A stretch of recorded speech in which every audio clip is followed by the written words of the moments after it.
everyone, welcome back to GK Today. This is Sia Verma and I hope you all are doing very well. So आज के इस session में हम cover करने वाले हैं नेक्स्ट 50 वर्ड्स जो कि पार्ट है एसएससी एग्जाम्स का और 2023 की वोकैब ली है मैंने इस बार 2023 के हम पहले कवर करने वाले हैं उसके बाद 2022 पे मूव करेंगे देन 21 पे देन 20 देन 19 पे फाइन। इससे पहले भी हम टोटल 13 सेशन कर चुके हैं जिसमें हमने 50 वर्ड्स के अकॉर्डिंग टोटल 650 वर्ड्स को कवर कर लिया है। अब हमें करना है नेक्स्ट 50 वर्ड्स सेशन नंबर 14 में। अगर आपने ये 13 सेशन नहीं देखे तो पहले आप ये कंप्लीट कीजिए, थोड़ी आपकी जो वोकैब है स्ट्रांग होगी, देन इस सेशन पे मूव कीजिए। फाइन, सो स्टार्ट करते हैं हमारा session with the very first question and the first one is which of the following best define the word Cokes. So Cokes का एग्जैक्टली मीनिंग क्या होता है? सो कोक्स का मतलब होता है मनाना। पॉजिटिव वे में इस वर्ड को यूज करना है, पॉजिटिव वे में किसी को मनाना। और एक अदर जो सिनोनिम हो सकता है इसका परसूट करना। ये वर्ड आपने सुना होगा, परसूट। परसूट यानी किसी को मनाना, किसी काम को करवाने के लिए उसके पीछे पड़ना, फुसलाना, ऐसे आप बोल सकते। जस्ट लाइक दिस, इस पिक्चर में जो मॉम है वो डॉटर को दवाई लेने के लिए फुसला रही है, कोक्स कर रही है। फाइन, सो इसके जो अदर सिनोनिम होंगे वो केजोल होगा, इम्प्रेस भी होगा, और एक वर्ड है कममरेट। ये जो वर्ड है ये आर्टिकल्स में काफी यूज होता है, कममरेट। इस वर्ड को आपको ध्यान रखना है, परसूट करना, पॉजिटिव वे में फुसलाना, मनाना। फाइन, एंटोनिम देखिए, डिस्करेज करना। आप किसी को नहीं बना रहे तो आप उसको क्या कर रहे हो? डिस्करेज कर रहे हो।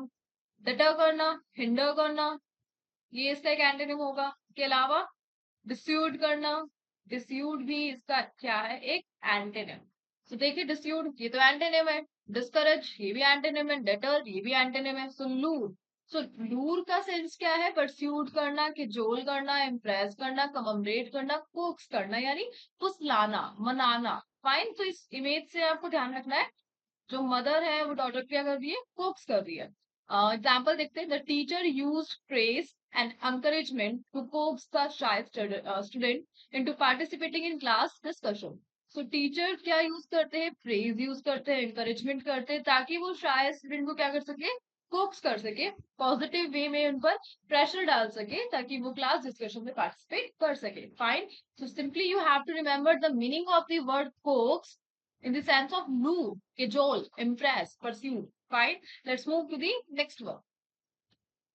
Which of the following best define the word instill? So instill का मतलब क्या होता है? So instill का मतलब filling के सेंस में आता है, fill करना, ingest करना, ये इसका मीनिंग है। ingest हो गया, imbibe हो गया, fill हो गया, inculcate, ये भी इसका एक मीनिंग हो गया, inculcate.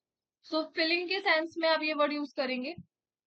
एंटोनिम, इसको हटा देना, रिमूव कर देना, रिमूव हो गया, ड्रेन हो गया, एलिमिनेट हो गया, इसके अलावा एक्सट्रैक्ट हो गया, इरेडिकेट हो गया, जड़ से फाड़ कर फेंक देना, इरेडिकेट। ठीक है, सो ऑप्शंस में चेक करते, रिमूव ये तो क्या है? इसका एंटोनिम है। इनकलकेट, इनकलकेट यानी फिलिंग करना, इरेडिकेट फाड़ना, एलिमिनेट रिमूव करना। So answer is B, inculcate. Inculcate का मीनिंग क्या है? इंस्टिल करना। जस्ट लाइक जो ड्रॉप है वो आईज में क्या हो रही है? इंस्टिल हो रही है, इंस्टिलिंग चल रहा है। यहाँ पर कौन सा प्रोसेस चल रहा है? इंस्टिलिंग प्रोसेस चल रहा है। Fine, so parents aim to instill good values and manners in their children from a young age. तो पेरेंट्स का क्या एम होना चाहिए? गुड वैल्यूज और मैनर्स को क्या करना चाहिए? इंस्टिल करना चाहिए, आदर्श डालना चाहिए बच्चों में यंग एज से ही। इंस्टिल, ठीक है। सो इंस्टिल का simply you have to remember, filling के सेंस में आप ये वर्ड याद करेंगे। Let's move to the next one. So which of the following best define the word abound? So abound की बात हो रही है, अबाउंड का एग्जैक्टली मीनिंग क्या होता है? सो अबाउंड का मतलब होता है प्रॉस्पर, फ्लरिश, फलना फूलना, आप ये बोल सकते हैं। प्रॉस्पर इसका एक क्या हो गया? सिनोनिम हो गया। इसके अलावा फ्लरिश हो गया। ठीक है, तो लार्ज क्वांटिटी में कोई चीज फ्लॉरिश हो रही है, फल रही है, फूल रही है, थ्राइव कर रही है, ग्रोथ हो रही है उसकी, तो उस वर्ड में, उस सेंस में आप क्या वर्ड यूज करेंगे? अबाउंड। तो अबाउंड का मतलब ही लार्ज क्वांटिटी में थ्राइव करना, फ्लरिश करना, प्रॉस्पर करना। Just like this image, season कौन सा है? स्प्रिंग सीजन है। तो स्प्रिंग सीजन में जो फ्लावर्स है वो अबाउंड कर रहे हैं। अबाउंड यानी लार्ज क्वांटिटी में प्रॉस्पर कर रहे, थ्राइव कर रहे, फ्लोरिश कर रहे। फाइन। उसका जो एंटेनिम होगा वो क्या है? स्कार्स। ठीक है, स्कार्स यानी कमी, कम मात्रा में। लैंग्वेज हो गया, एक ड्राइव भी हो सकता है, फल फूल रही नहीं है तो फिर ड्राइव हो रहे। ट्विंडल, ट्विंडल अच्छा वर्ड है, इसको ध्यान रखना। ट्विंडल यानी स्कार्स होना, कम होना, किसी चीज का घटना। ट्विंडल। और एक डेप्लीट। डेप्लीट तो आपको पता है, ये सिंपल सा वर्ड है, डेप्लीशन। डेप्लीशन हो रहा है, ठीक है, कमी हो रही है। तो किसी चीज की ग्रोथ में आप क्या वर्ड यूज करेंगे? अबाउंड वर्ड यूज करेंगे। जब भी ग्रोथ वर्ड आएगा, ग्रोथ सेंस आएगा, तो you have to use abound. Option check करें। ड्विंडल का मतलब तो स्कार्स होता है, यानी डिप्लीट होना, डिक्रीज होना। थ्राइव यानी फलना फूलना, so that's the meaning. Language का मतलब स्कार्स होता है, स्कार्स तो है ही, ठीक है। So simply you have to remember the synonym of abound, thrive. Fine. So in spring, the fields abound with wildflower of all colors. Let's move to the next question. So which of the following best define the word peruse? So what is the exactly meaning for peruse? Peruse. Fine. So इसका pronunciation peruse होगा, peruse. Okay. और अब अपन बात करते हैं इसका meaning का। सो peruse का मतलब होता है जैसे जस्ट लाइक पिक्चर, एग्जामिन करना, एग्जामिन करना, चेक करना, इंस्पेक्ट करना, ये इसके क्या है? सिनोनिम है। इंस्पेक्ट हो गया। एक सिंपल वर्ड स्क्रूटनी। स्क्रूटनी ये काफी आर्टिकल्स में यूज होता है, आप हिंदू पढ़िए उसमें देखना ये वर्ड मिलेगा आपको, स्क्रूटनी। तो स्क्रूटनी का मतलब होता है एग्जामिन करना, चेक करना, इंस्पेक्ट करना। फाइन। एंटीनम देखे, एंटीनम आप चेक नहीं कर रहे हो तो फिर आप क्या कर रहे हो? इग्नोर कर रहे हो, नेग्लेक्ट कर रहे हो, या फिर ग्लैंस। ग्लैंस ये नया वर्ड है, ग्लैंस को ध्यान रखना है। इग्नोर करने के सेंस में इस वर्ड को आपको यूज करना है, ग्लैंस। और एक डिसरिगार्ड, ठीक है, मना कर देना, डिसरिगार्ड कर देना, ठीक है। सो ऑप्शंस में तो इसका आंसर नहीं है, सॉरी माय बैड, मैंने ऐड नहीं किया। बट यहाँ पर इंस्पेक्ट आप इस सेंस में यूज करेंगे। परूज का मतलब क्या है? इंस्पेक्ट। इस बार आप जब भी चेक वर्ड का यूज करेंगे तो आप क्या बोलना है? आपको परूज बोलना है, ठीक है, peruse. Let's move to the next one. इसका सेंटेंस भी मैंने मेंशन नहीं किया, चलो अपन कोई सेंटेंस बना लेते। So I often peruse a news website in the morning to stay inform about events. तो I often peruse newspaper. I often peruse newspaper. तो मैं रोज क्या करता हूँ? न्यूज़पेपर को चेक कर रहा हूँ। I often peruse newspaper. Simple सी बात हो गई, न्यूज़पेपर को क्या कर रहा है? एग्जामिन कर रहा हूँ, चेक कर रहा हूँ न्यूज़पेपर, और in the morning to stay inform about the events. Fine. Let's move to the next one. So which of the following best define the word hounded? So hounded का exactly meaning क्या होता है? सो hounded का मतलब होता है हरेस करना। सो हरेस के लिए ये वर्ड यूज होगा, हरास हो गया। अब हाउंडेड ये वर्ड नेगेटिव में है। एक स्टार्टिंग में हमने एक वर्ड पढ़ा था, परसूट। परसूट पढ़ा था। सो इसका एक सिनोनिम परसूट भी हो सकता है, लेकिन नेगेटिव वे में। वो पॉजिटिव वे वाला परसूट था, ये नेगेटिव वे वाला परसूट है, यानी किसी को हरास करना, जबरदस्ती कुछ काम कराना, लेकिन उसका इंटेंशन क्या है? नेगेटिव। जबकि पहले वाले वर्ड में जो अपने फोक्स पढ़ा था, उसका इंटेंशन पॉजिटिव था, ठीक है। तो हाउंडेड हमेशा नेगेटिव सेंस में यूज करना है। परस्यूट भी इसका एक मीनिंग है। चेज्ड, किसी का पीछा पड़ना, चेज पीछे पड़ जाना, डॉग, ये इसके क्या है? सिनोनिम। एंटीनिम की बात करें तो एंटीनिम इग्नोर करना, किसी के पीछे नहीं पड़ रहे, चलो छोड़ो, इग्नोर करते हैं। असिस्ट करना, हेल्प करना, रिलीव कर देना किसी को, ये इसके एंटीनिम की तरह काम करेंगे। So the suspect was founded by the authorities until he was finally apprehended. So apprehended का मतलब पकड़ लेना। जो सस्पेक्ट था क्राइम के लिए, तो अथॉरिटीज ने उसे लास्ट तक क्या किया? हाउंडेड किया, नेगेटिव वे में परसूड किया, चेस्ड किया, उससे सच उगलवाने की कोशिश की गई, अंटिल ही वाज फाइनली अप्रेंडेड, जब तक कि वो पकड़ में ना आ जाए।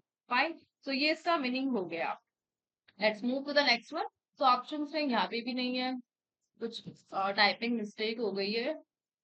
So simply you have to remember the founded sense in the sense for harass. Let's move to the next question. So which of the following best define the word yielded? तो yielded का मतलब क्या होता है? Yielded. तो yielded का मतलब होता है सबमिट कर देना, खुद को किसी चीज के लिए सबमिट कर देना, किसी चीज को एक्सेप्ट कर लेना, यील्ड कर लेना, सरेंडर कर देना, एक्सेप्ट करना, सरेंडर करना, सबमिट करना और प्रोवाइड कराना, ये इसके सिनोनिम है। कंसीड करना, कंसीडेड, ठीक है, ये इसके सिनोनिम है। सो यील्डेड टू गॉड, गॉड को सरेंडर कर दीजिए, सब कुछ वही, ठीक है। एंटोनिम देखिए इसके, एंटोनिम रजिस्ट करना, किसी चीज को आप एक्सेप्ट नहीं कर रहे हो तो आप इसे क्या करोगे? रजिस्ट करोगे, रिटेन करोगे, डिनाइड करोगे, ठीक है। तो मना करना, डिनाइड करना, रिटेन करना, रजिस्ट करना, ये इसके एंटोनिम है। जब यील्डेड का मतलब एक्सेप्ट, सबमिट, सरेंडर, प्रोवाइड, ये इसका मीनिंग होगा। सो इसका जो सेंटेंस है, the farmers hard work yielded a beautiful bountiful harvest this year, bountiful, ठीक है। तो फार्मर का जो हार्डवर्क है उससे इस बार क्या मिला? हार्वेस्ट, जो फसल थी वो बहुत अच्छे से दिस ईयर यील्ड हुई, ठीक है। Let's move to the next one. So the answer is surrender, surrender is answer, retain नहीं होगा, विथहेल्ड नहीं होगा, डिनाइड नहीं होगा। So let's move to the next question. Which of the following best define the word ravaged? So ravaged का मतलब क्या होता है? So ravaged का मतलब होता है ruin करना, किसी चीज को बर्बाद कर देना, डिजास्टर, स्पॉइल करना, वाइप आउट कर देना, ये इसका मीनिंग है। So स्पॉइल के सेंस में आप इस वर्ड को यूज करेंगे, वाइप आउट इसका एक सिनोनिम हो गया, और एक अदर वर्ड ruined, ruined भी इसका एक सिनोनिम है। जबकि जो एंटोनिम है, किसी को सेव करना, प्रिजर्व करना, ये इसके एंटोनिम है। इसके अलावा प्रोटेक्ट करना, नर्चर, नर्चर देखना, किसी को पालना, सेव करना, नर्चर, NUTURED, नर्चर, इस वर्ड को ध्यान रखना। नर्चर मतलब प्रिजर्व, प्रोटेक्ट, सेव करना, पालने के सेंस में, ठीक है। और स्पॉइल, रून और वाइप आउट, ये इस वर्ड का सिनोनिम है रेवेज। तो ऑप्शन में से कौन सा होगा? पिलेज। पिलेज का मतलब होता है बर्बाद कर देना, डिस्ट्रॉय कर देना, क्योंकि प्रिजर्व नहीं होगा, प्रोटेक्टेड नहीं होगा, सेव नहीं होगा। पिलेज, पिलेज का मतलब लूटना, बर्बाद कर देना। ऐसा एक सेंटेंस हमने देखा था लास्ट टाइम, ये वर्ड आया भी था। सो रवेज का मतलब क्या है? स्पॉइल। यहाँ पे क्या चल रहा है? डिस्ट्रक्शन चल रहा है, तो वॉर रवेज्ड। क्या है ये? War ravaged. The hurricane ravage the coastal town, living behind destruction and debris. So केवल डब्री छोड़ा गया है और destruction behind it, coastal town को पूरा क्या कर दिया? हरिकेन ने रवेज्ड कर दिया, बर्बाद कर दिया, डिस्ट्रॉय कर दिया। Let's move to the next one. Which of the following best define the word reverent? So reverent की काफी अच्छा वर्ड है, रेवरेंट। सो रेवरेंट को हम यूज करते हैं रिस्पेक्टफुल के सेंस में, रिस्पेक्टफुल के सेंस में, ऑनर के सेंस में इस वर्ड को यूज किया जाता है। जो ड्यूटीफुल है, और इसके और क्या होंगे? पायस, ऑनररी हो गया, ड्यूटीफुल हो गया, डेफरेंट। तो डेफरेंट एक नया वर्ड आया है, डेफरेंट यानी रिस्पेक्टफुल, ये इसके सिनोनिम है। जबकि जो एंटोनिम हो गए डिसरिस्पेक्टफुल, ये किसका एंटोनिम है? डिसरिस्पेक्टफुल होना। इररेवरेंट, ये हो जाएगा इसका एंटोनिम। इम्पायस, प्रोफेन, प्रोफेन ये वर्ड भी काफी अच्छा है। प्रोफेन, प्रोफेन यानी रिस्पेक्ट का कुछ भी काम नहीं है, किसी की इंसल्ट करना, इंसल्ट भी आ जाएगा। प्रोफेन करना, डिसरिस्पेक्ट, इररेवरेंट, इम्पायर, अपवित्र है, तो ये एंटोनिम। सो डिसरिस्पेक्टफुल ये एंटोनिम है, honouring that's the answer, impious नहीं होगा, प्रोफेन नहीं होगा। So he spoke with a reverent tone when discussing his matter, showing great respect for their wisdom. So जो उसका टोन था वो कैसा था? रेवरेंट था, ऑनर के साथ था, ड्यूटीफुल था with when discussing his mentor. Let's move to the next one. So which of the following best define the word insolent? So insolent का मतलब क्या होता है? So insolent रूड के सेंस में ये वर्ड यूज किया जाता है, जो रूड है, रफ है, इसके अलावा ब्रेजन है, ब्रेजन का मतलब भी रूड और रफ के है। कंटेम्पचुअस, एक नया वर्ड आया है कंटेम्पचुअस। तो कंटेम्पचुअस को यूज करना है इंसोलेंट, रूड, रफ और ब्रेजन के सेंस में। सो रूड में आपको क्या वर्ड यूज करना है? इंसोलेंट। एंटोनिम देखिए, इसके जो एंटोनिम होगा, जो रिस्पेक्टफुल, अभी हमने पढ़ा है जितने भी रिस्पेक्टफुल वाले वर्ड है, रिस्पेक्टफुल हो गया, ऑनररी हो गया, ब्यूटीफुल हो गया, पायस हो गया, और ऑनरिंग हो गया, ये सब इसके क्या है? हम्बल, एक वर्ड हम्बल। तो ऑप्शन में से पोलाइट नहीं होगा, कॉर्टियस नहीं होगा, हम्बल नहीं होगा। सो कॉर्टियस को ध्यान रखना है, कॉर्टियस का मतलब होता है हम्बल, रिस्पेक्टफुल। सो रिस्पेक्टफुल के सेंस में एक वर्ड नया आ चुका है, एंटोनिम होगा इसका courteous. So answer is brazen. Brazen का मतलब है rude and rough. So his insolent behavior towards his superior often led to conflict in the workplace. So behavior कैसा था superior से? Insolent, और फिर result क्या होगा? Conflict. Fine. So insolent behavior. अब से आप क्या बोलेंगे? Rude behavior नहीं, insolent behavior. Let's move to the next one. Which of the following define the word intriguing? So intriguing का मतलब क्या होता है? So intriguing मतलब जो interesting है. Interesting. अब बताइए कौन कौन से वर्ड्स थे? Alluring हमने पढ़ा था, एंटाइसमेंट हमने पढ़ा था, फैसिनेटिंग हमने पढ़ा था, कैप्टिवेटिंग याद आ रहा है? कैप्टिवेटिंग पढ़ा था हमने अलूरिंग के लिए,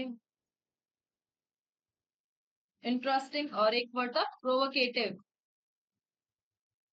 प्रोवोकेटिव ये वर्ड अच्छा है, प्रोवोकेटिव को ध्यान रखना है, प्रोवो पीओ है ये, है ना? Provocative. So interesting, alluring, intriguing. So intriguing architecture, ठीक है।